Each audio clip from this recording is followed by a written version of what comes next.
World Cup Day 3 is in the books, and man, was it a absolutely insane day.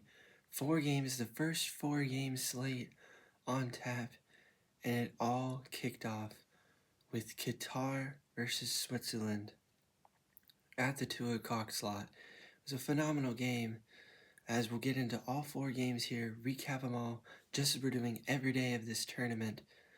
It was a phenomenal game.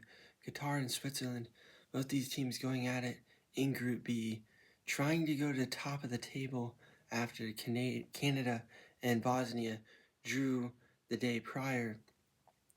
Switzerland got it on the front foot. They got a penalty early, and Embolo slots it home for an early Switzerland lead. And watching this game, it really looked like this was where Switzerland was going to just punch, take advantage, and just knock out Qatar, just as Qatar had done at their home World Cup 4 years ago.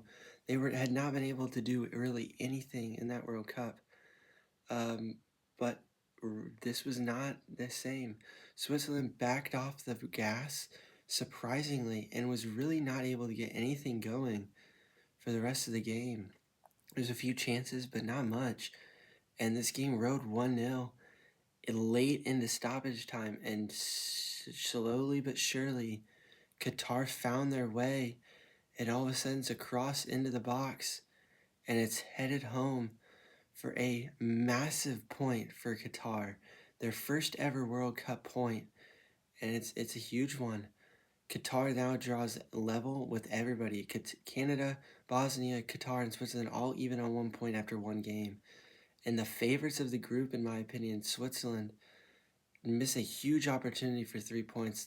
Qatar easily the worst team in this group, and they've missed out on a chance for 3 points that Canada, Bosnia might get. So it's a really bad look for them. Qatar, great job hanging in, getting the point. The first World Cup point is absolutely a huge goal and a huge milestone for them, so congratulations to them.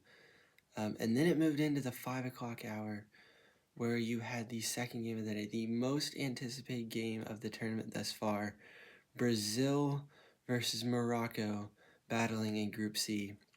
The semi-finalists from 4 years ago, Morocco, versus the 5-time champs, Brazil. It was a battle that everybody was really looking forward to, and the fireworks were out quickly. In the opening 20 minutes, Morocco scores a great goal to go up 1-0, and Morocco gets the front advantage. They've not take the first punch, but just minutes later, Vinny Jr. does what he does, fancy footwork, everything to get just a touch of space in the box, and he slots it home to tie it up and equalize 1-1. And from then on out, it was a phenomenal game, back and forth. No action in the back of the net, though. It was good goalkeeping, great defense, no lack of chances. It was still there. Just no capitalization. Both teams had put on a great football match, and it was a great game. Did it live up to the billing? Maybe not, but still a great game, and totally a deserving result for both of these teams to get 1 point. I kind of expected a draw. I thought maybe a little more high scoring than 1-1, but a draw is very willing. And now both of these teams just take care of business in the next 2 games, and they'll be moving on. And we'll see. But there's 2 other teams that are, or at least Scotland looks good in that group. Also Haiti, also in that group. So Brazil and Morocco, great game to start off their campaigns.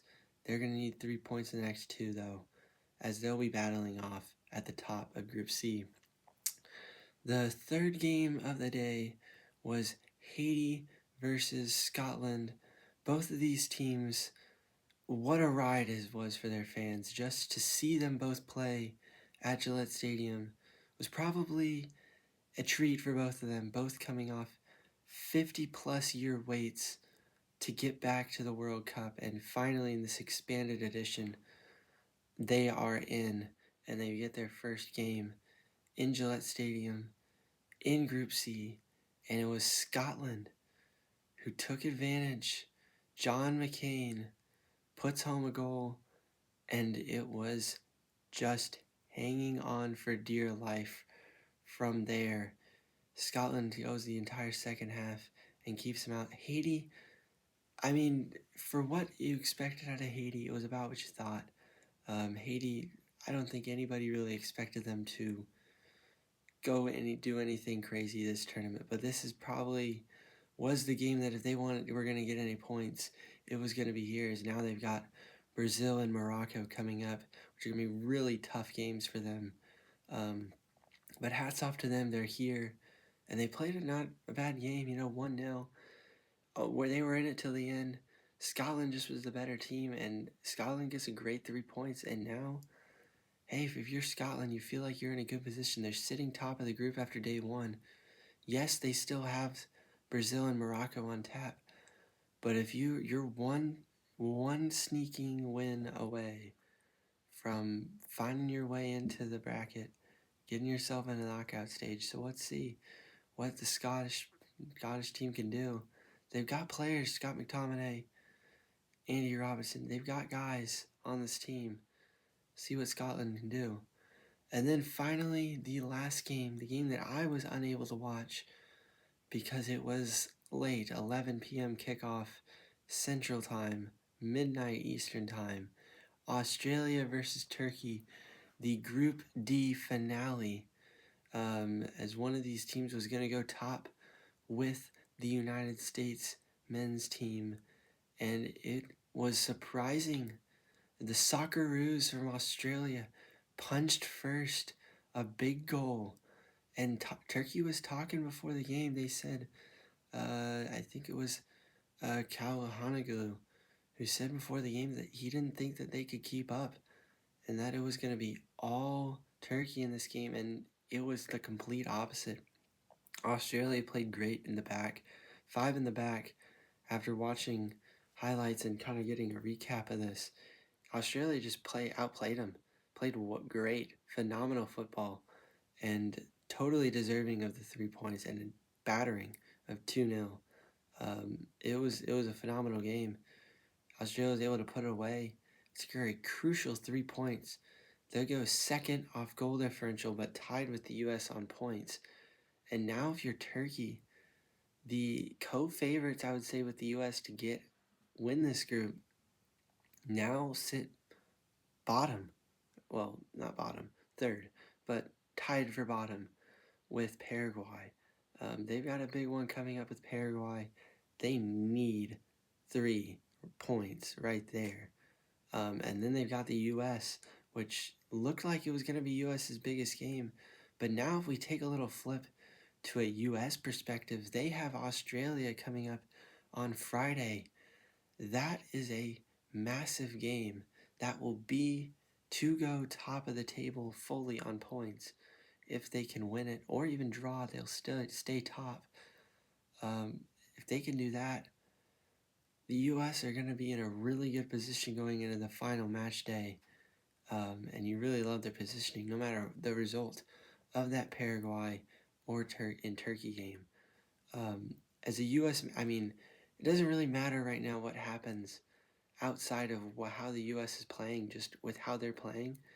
If they play like they played against Paraguay, they don't need to care about how anybody else is doing.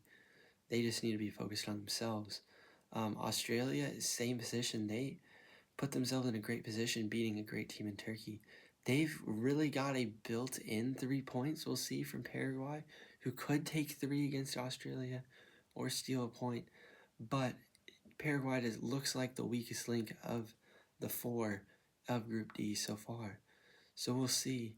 It's going to be a thrilling game, and we are only 8 games into this World Cup, and they have all been phenomenal games thus far.